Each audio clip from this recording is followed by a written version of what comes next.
Hola a todos y bienvenidos un hermoso día más al canal de Perros de la Guerra, en busca de vuestra dosis bisemanal de historia clásica y militar. Hoy tenemos la primera batalla entre cartagineses y romanos, en el marco de la Segunda Guerra Púnica, la batalla del Tesino, librada en tierras del norte de Italia y en la que se vieron las caras Aníbal Barca y Publio Escipión, cónsul y padre del famoso Escipión africano. Poneos cómodos, buscad algo para beber y preparaos porque empezamos ahora mismo.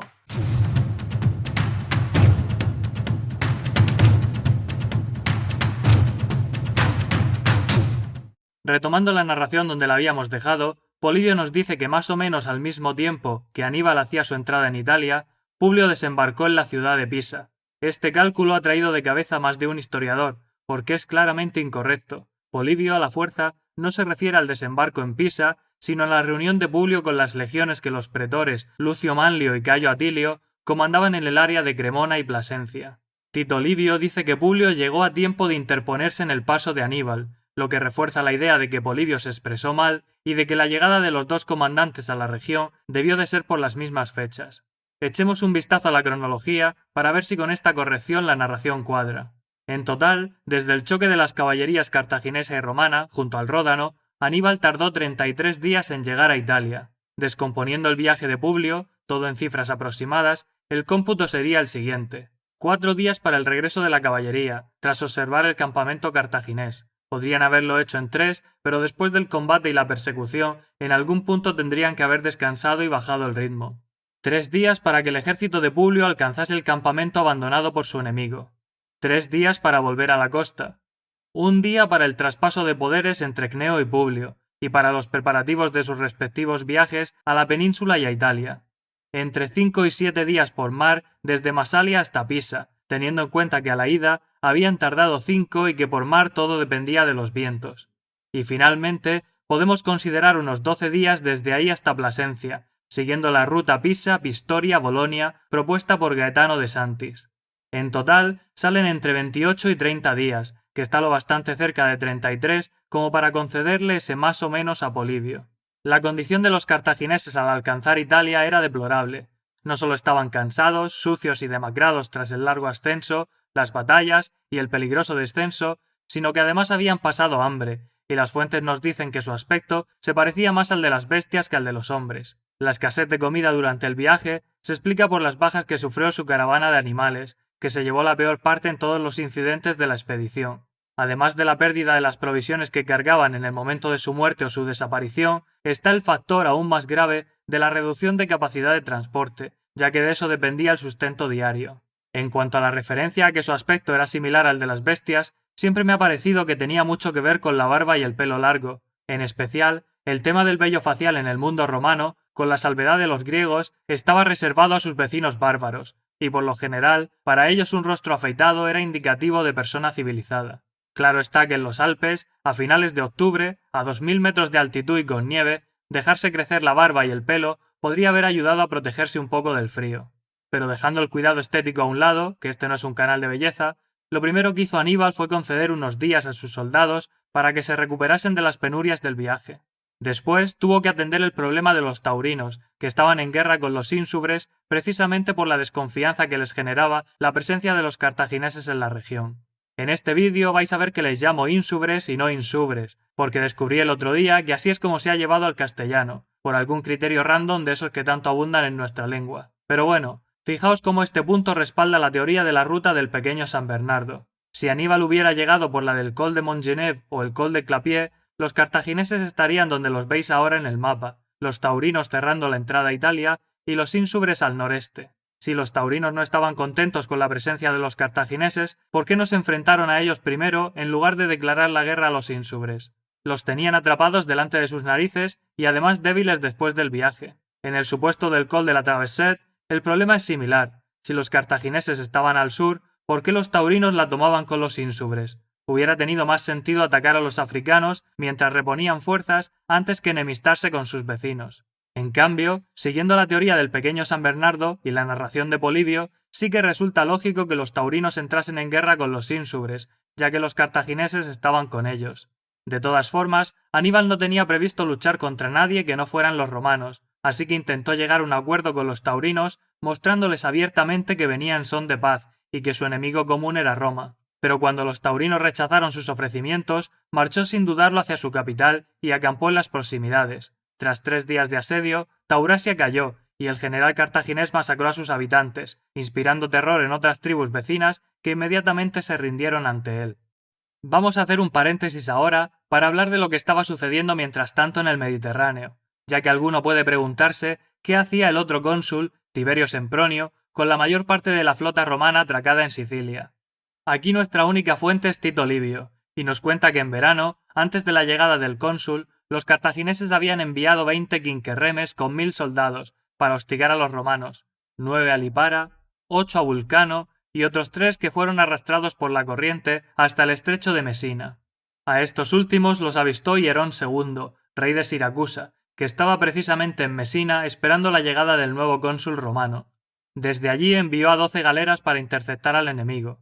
Las naves cartaginesas fueron capturadas sin luchar y conducidas al puerto. Allí se interrogó a los prisioneros, imagino que de forma poco amistosa, hasta que confesaron no solo el destino de los otros 17 quinquerremes, sino también la existencia de 35 más, que tenían como objetivo Sicilia y cuyas instrucciones eran las de recuperar a los viejos aliados de Cartago en la isla.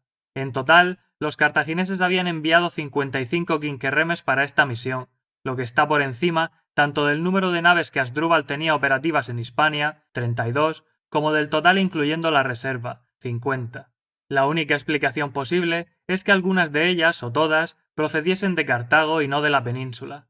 Los prisioneros, que parecían con ganas de hablar, explicaron que se habían separado del resto de la flota en una tormenta, y que probablemente los barcos destinados a Sicilia habrían acabado también en las Islas Egadas. El rey informó al pretor romano en Sicilia, Marco Emilio Lépido, para que pusiera en alerta a la guarnición de Lilibeo. Este inmediatamente se puso manos a la obra. Para ello, ordenó a todas las ciudades de la zona prepararse para un ataque. Envió a los marineros instrucciones para que embarcasen 10 días de provisiones y estuvieran listos para partir en cualquier momento. Y por último, envió patrullas a recorrer la costa en busca de la flota enemiga. Los cartagineses habían reducido la velocidad de sus barcos a propósito, con intención de llegar de noche a Sicilia, pero como había luna llena y tenían las velas desplegadas, fueron avistados por los vigías. Cuando se dieron cuenta de que los romanos estaban más que preparados para recibirles, decidieron quedarse a cierta distancia del puerto, esperando al amanecer y retirando los mástiles para el combate. Con las primeras luces, navegaron hacia mar abierto, para disponer de más espacio, y los romanos les siguieron sin dudarlo. La estrategia de los cartagineses implicaba evitar la proximidad de los barcos, y con ello los abordajes, ya que tenían muchos marineros y pocos soldados, justo al revés que sus oponentes. El resultado fue que los romanos capturaron 7 barcos, con sus 1700 hombres, y pusieron al resto en retirada. Ellos, por su parte, solo sufrieron daños en uno de sus quinquerremes, que había sido embestido, pero que aún así pudo ser llevado a puerto. Inmediatamente después de esta batalla, llegó el cónsul Tiberio Sempronio a Mesina. Allí le recibió Hierón, que reafirmó la alianza con Roma y le escoltó por mar hasta Lilibeo. Tras despedir al rey, dejó al mando de la isla al pretor Lépido, y partió hacia Malta, que estaba bajo control cartaginés. Sin siquiera luchar, Amílcar, hijo de Giscón, rindió a los 2000 soldados de la guarnición, que luego fueron subastados por Sempronio, a excepción de 3 nobles. Acto seguido, llevó la flota a las Islas Egadas, pero no vio ni rastro de los cartagineses que en aquel momento estaban asolando las costas italianas. Aquí es donde conectamos con nuestra línea principal de la narración, porque cuando los habitantes de Roma supieron que Aníbal estaba en Italia, se llevaron una sorpresa inolvidable. Pensad que en el mundo antiguo las noticias tardaban semanas y meses en llegar desde un punto a otro del mapa. A principios del 218 a.C. les habían informado de la caída de Sagunto. En verano habían enviado un cónsul a Hispania y al otro a Sicilia para preparar la invasión de África. Y de repente, unos pocos meses más tarde, les dicen que el ejército cartaginés está asediando ciudades en la mismísima Italia. ¿Cómo era posible? ¿Dónde estaban sus ejércitos consulares y por qué no habían hecho nada para impedirlo? Como es lógico, cundió el pánico, y el Senado se vio obligado a llamar a Tiberio Sempronio, con sus 2 legiones, diciéndole que se olvidase del plan de África y volviera inmediatamente para ayudar. Así pues, aunque pueda parecer que Sempronio había estado en Lilibeo, bebiendo vino y esperando noticias favorables de la península ibérica, en realidad los cartagineses le habían mantenido ocupado. Volviendo a Publio, el cónsul romano se decidió a cruzar el río Po, probablemente en las proximidades de Plasencia y con toda seguridad al este del Tesino. Este movimiento resulta sorprendente desde un punto de vista estratégico, ya que con las 2 legiones de Sempronio en camino y una posición defensiva ideal en la Estradela, entre el río y los Apeninos, no era necesario ir en busca de Aníbal. Sin embargo, algunos historiadores han argumentado 2 motivos para justificar este avance. Primero, Publio quería evitar que todos los galos de la región se pusieran del lado de los cartagineses. Hasta el momento, Aníbal sabemos que había establecido contacto con los ínsubres y con algunos otros pueblos de la zona, pero aún estaba lejos de los boyos, el segundo pueblo celta más importante de la Galia cisalpina. Aquí cabe añadir que el territorio de los ínsubres durante la Segunda Guerra Púnica parecía estar limitado por el río Tesino, ya que tras la última gran guerra con los galos, Roma había tomado el control de su capital, Mediolanum, y de hecho, Polibio explica que al cruzar el Tesino, más adelante en la narración, Publio entró en el país de los ínsubres. Así pues, con este rápido avance hacia el norte, el cónsul romano se interponía entre los cartagineses y los celtas que habitaban la parte oriental del valle del Po. La segunda razón es que aunque tanto Polibio como Tito Livio nos indican que Sempronio fue convocado antes de la batalla del Tesino, no parece que Publio supiera nada hasta después de ella, por lo que desconocía que hubiera refuerzos en camino. Cuando Aníbal supo de la presencia del cónsul, se sorprendió casi en la misma medida que su adversario, ya que le había dejado en el Ródano hacía un mes y sabía que el viaje a Italia por el mar Tirreno era complicado, y que el camino desde ahí hasta los Alpes era largo y poco apropiado para la marcha de las tropas. Pero como los mensajeros seguían llegando con la misma información, tuvo que enfrentarse a la realidad y actuar en consecuencia. Ante esta situación, decidió avanzar y buscar la lucha, con la clara intención de empujar a los galos a enfrentarse contra los romanos. Unos días después, en preparación de una batalla que parecía inminente, escogió a algunos de los prisioneros más jóvenes de los que habían capturado durante la travesía por los Alpes. Estos presentaban un aspecto tan malo como el de los cartagineses y aún peor, porque estaban cubiertos de marcas de golpes recibidos a manos de sus captores. El general presentó ante ellos armaduras celtas de la mejor calidad, caballos y excelentes túnicas militares. A continuación, pidió voluntarios para batirse en duelo, con la promesa de que obtendrían esos premios. En Polibio está implícito que la libertad era parte del trato, ya que de otra forma, ¿para qué diablos iban a querer caballos y armaduras siendo aún prisioneros? Pero Tito Livio, en su narración, despeja las dudas concretando que efectivamente los vencedores iban a ser liberados. El resultado fue que todo el mundo quería luchar. Para ellos, la situación era lo que en inglés se conoce como un win-win. El vencedor obtendría la salvación y el perdedor pondría fin a su miseria con una muerte en combate. Como no había tiempo para que todos se enfrentaran, se sorteó quiénes lo harían, mediante el método del palo más corto. Después de presenciar los combates, los soldados cartagineses se sintieron mejor consigo mismos, e incluso afortunados, al ser testigos del destino miserable que había guardado a los galos derrotados después de sobrevivir a los Alpes. Aníbal entonces les explicó que la situación a la que acababan de enfrentarse los prisioneros no era distinta de la suya, debían conquistar o morir, y en su caso el premio no serían túnicas y caballos, sino toda la riqueza de Roma. También les recordó lo estúpido que sería desertar a partir de ese momento, ya que entre ellos y sus hogares había más de 1000 kilómetros, incluyendo los Alpes, los Pirineos, el Ebro y el Ródano, además de todas las tribus a las que habían hecho frente durante la expedición. Acto seguido, Tito Livio nos dice que envió a Maarbal a arrasar las tierras de los alrededores, evitando únicamente las que pertenecían a los galos para traerles al bando cartaginés. Volviendo a Publio, ya en la orilla norte del río Po, el cónsul ordenó a los ingenieros construir un puente sobre el Tesino, defendido por un fortín. Después, convocó a sus tropas y se dirigió a ellas, empleando 4 argumentos para animar a los hombres. Primero, Cartago era un pueblo derrotado que ya había caído a los pies de Roma en la anterior guerra. Segundo, él mismo había renunciado a su provincia, Hispania, y a sus perspectivas de conquista porque estaba seguro de que obtendría una victoria fácil. Tercero, la caballería romana había derrotado a la cartaginesa junto al Ródano, en inferioridad numérica. Y cuarto, les aseguró que lo que quedaba del enemigo, después de sobrevivir a los Alpes, no era más que las sobras de lo que antes quizás había sido un gran ejército. Al día siguiente a estos discursos, los 2 ejércitos avanzaron siguiendo el curso del río Po, los romanos con el cauce a su izquierda y los cartagineses a su derecha. Un día más tarde, los exploradores informaron a ambos comandantes de la proximidad del enemigo, por lo que cada uno resolvió acampar donde estaba en ese momento. Según Tito Livio, Aníbal se encontraba en las proximidades de Victimula y Publio a poco más de 7 kilómetros de distancia. El problema es que Victimula está fuera del radio de acción de la batalla, por lo que o bien fue un error de la fuente de Tito Livio, o bien, como sugiere De Santis, se trata de un error de los copistas al no haber reconocido la ciudad del texto original. De hecho, si nos vamos a la edición Loeb de Polibio, se identifica esta Victimula con la moderna Vigevano, a orillas del Tesino, que tampoco encajaría con la narración. El caso es que Aníbal ordenó el regreso de Maarval y, según Tito Livio, prometió a sus hombres que tras la guerra les entregaría tierras libres de impuestos durante 2 generaciones, en Iberia, Italia o África, según la región en la que quisieran instalarse, y los que no desearan tierras obtendrían el equivalente en dinero. A los esclavos les ofreció la libertad si servían bien y eran leales a sus amos, y a los amos les ofreció 2 esclavos nuevos por cada uno que se liberase. A la mañana siguiente, Publio avanzó por la llanura hacia el campamento de Aníbal, con intención de obtener toda la información posible sobre el terreno y su rival. Para ello se llevó a la infantería ligera y a la caballería. Casualmente, Aníbal había tenido la misma idea, aunque él solo se llevó a la caballería. La nube de polvo que se elevaba por el paso de los miles de caballos y hombres reveló a cada general la posición de su contrario, por lo que ambos se prepararon para el combate. Publio situó a los jabalineros y a la caballería auxiliar gala al frente, con la caballería pesada auxiliar y la romana en reserva. La caballería auxiliar estaba formada por 1.600 efectivos. La caballería romana constaba de 20 turmas de 30 hombres, 600 jinetes en total. Y en cuanto a la infantería ligera, generalmente se asume que se trataba únicamente de los vélites, que serían 2.000 o 2.400.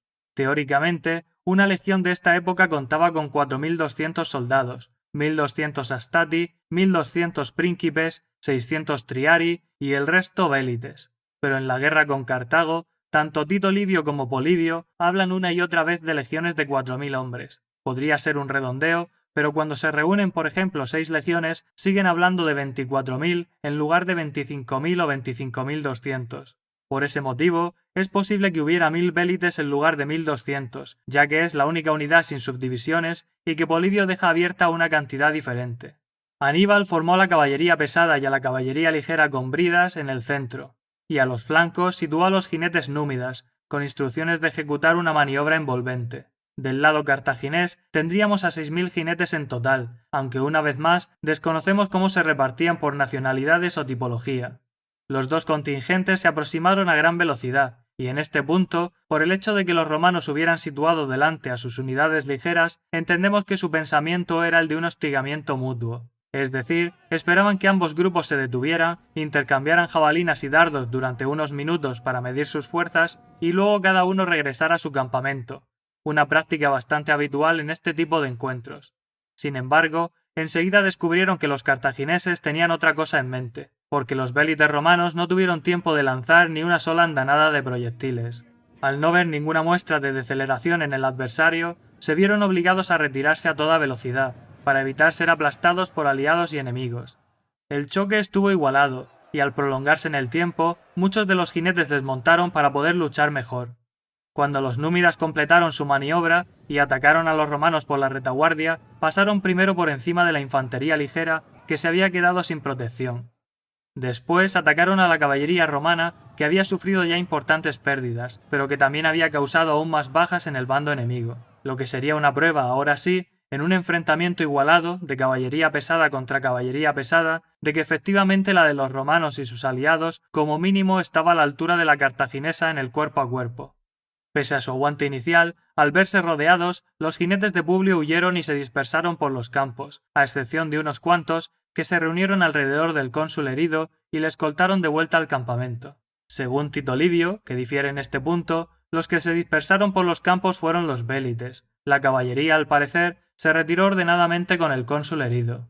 Tácticamente no hay mucho que destacar en la batalla del Tesino. Aníbal tenía la superioridad numérica y la aprovechó. Publio debía de sospechar que estaba en inferioridad y se llevó como apoyo a la infantería ligera. Su problema fue que a campo abierto y sin la proximidad de un ejército, la infantería ligera queda demasiado expuesta y es difícil de reutilizar una vez ha retrocedido hasta retaguardia.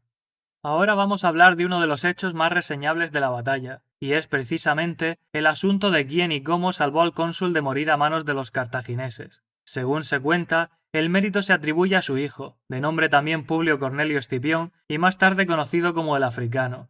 Aquella había sido su primera batalla, y a sus 17 años su padre le había nombrado decurión de una turma de caballería, formada por algunos de los mejores jinetes del ejército a fin de garantizar su protección. Ahora bien, en una turma de caballería había 3 decuriones, todos con el mismo rango. De ellos, cuando se reclutaba la legión, aquel que los jinetes eligieran en primer lugar era quien comandaba la unidad. Como Polibio dice que el joven Publio estaba al mando, debemos entender que era el primer decurión. Los otros 2, pese a su nombre, no tenían cada uno a 10 hombres a su cargo, sino que el primero tenía el mando sobre los 30, y los otros le reemplazaban en caso de ausencia. El caso es que el joven Escipión vio a su padre herido y acompañado solo por 2 o 3 jinetes. Temiendo por su vida, pidió a sus hombres que le acompañasen para prestar ayuda al cónsul, pero como los cartagineses eran muchos, estos se mostraron reticentes. Sin importarle si le seguían o no, Publio se lanzó contra el enemigo por su cuenta, de forma que los otros jinetes de la turma, ahora sí, se vieron obligados a seguirle. Con su intervención in extremis, hicieron huir a los cartagineses que amenazaban al cónsul, posibilitando el encuentro entre el padre y el hijo. Si creemos ciegamente lo que nos dicen las fuentes, podemos aceptar que esto es lo que pasó y no hacernos ninguna pregunta más, y nadie podría decirnos que estamos equivocados. Pero si vamos un poco más allá, hay algunos detalles que resultan un poco sospechosos. La batalla tuvo lugar en el 218 a.C.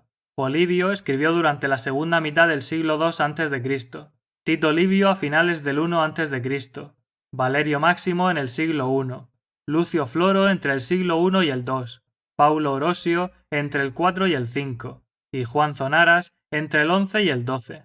Todos ellos relatan el episodio del joven Escipión salvando al padre, y sin embargo, antes de Polibio esa parte de la historia no existía. Celio Antípatro, que es el único del que tenemos constancia de los contemporáneos o anteriores a Polibio, escribió que fue un esclavo ligure el que salvó al cónsul. De hecho, resulta curioso porque cuando Polibio narra la batalla del Tesino no dice ni una sola palabra sobre esta anécdota, dándonos a entender que su fuente la desconocía por completo.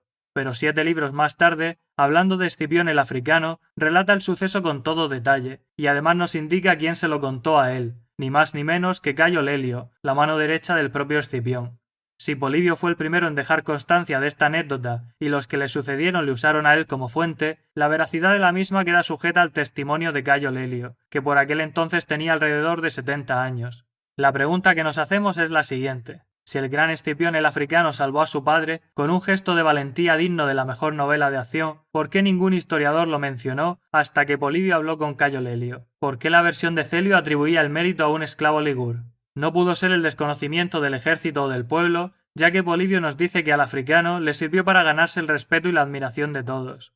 Esta pregunta no solo me la hago yo, sino que otros historiadores modernos se han planteado también la cuestión y han dado con 2 posibles explicaciones. La primera es que la historia del esclavo fuese el resultado de una campaña de difamación dirigida por los rivales políticos de Escipión, que no eran pocos. La segunda es que la fuente primaria de la batalla del Tesino hubiera sido Sileno, que como acompañante de los cartagineses durante la campaña probablemente no tendría ni idea de quién salvó a quién en el bando romano. Para mí, ambas explicaciones son perfectamente válidas, y creo que para descartar una fuente, y a todos los que la aceptaron durante los 1000 años siguientes, hace falta más que una sospecha. Aún así, la anécdota sí que podría haber sido susceptible al menos de exageración. Si Publio ordenó a los jinetes de su turma atacar para salvar al cónsul, lo normal es que estos hubieran obedecido a la primera o hubieran desertado. Desobedecer y quedarse mirando era una opción tan mala como suicidarse. En mi humilde opinión, puede que un grupo de jinetes salvase al cónsul, que entre ellos estuviera su hijo, y que Cayo Lelio adornara un poco la historia cuando se la contó a Polibio.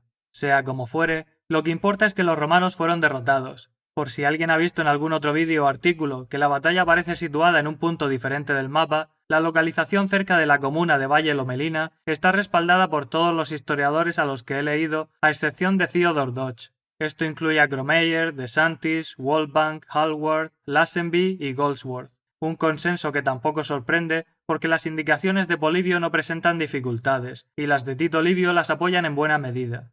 En fin, que después del combate, los romanos huyeron a toda velocidad a su campamento. Allí se reunieron con el grueso de la infantería y se dieron toda la prisa posible por abandonar las llanuras, en las que la caballería cartaginesa resultaba especialmente peligrosa. Así cruzaron el puente sobre el río Po y se refugiaron en Plasencia, donde el cónsul se aseguró de que se atendiera a los heridos.